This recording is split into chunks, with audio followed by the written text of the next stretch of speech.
Well, this is from my first book, and I love her story, Biddy Mason.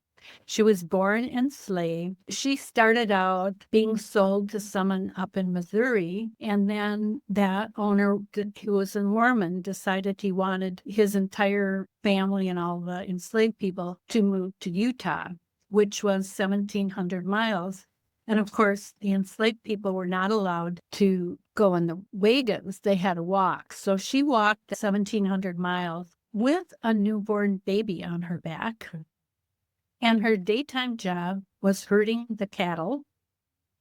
And her nighttime job was cooking for everyone. And then she was also the nurse and midwife, a skill that she'd learned from the other enslaved people on the property. Later, the owner wanted to move to California, and that's where the Bay Area comes in. At the time, California was a free state, but just because an enslaved person crossed the border, that did not make them free. They stayed there for 5 years in the Bay Area, and then the owner wanted to move to Texas, a slave state. She didn't want to go, so she had friends of hers help her.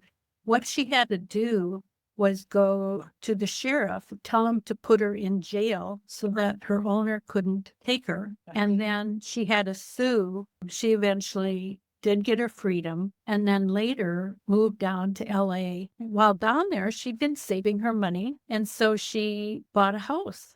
Her friends showed her how to buy a house, and then she bought another house, and then she bought some property. And by the time she died, she was one of the wealthiest women in LA. Not only was she wealthy, but she also gave back to her community by creating daycare for Black children, because, of course, they weren't allowed in regular daycare.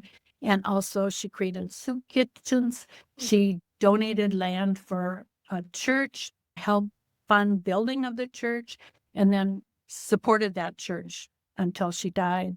And churches were very, very important to Black people at the time because that was their community. That's how they could get together and learn things and help support each other.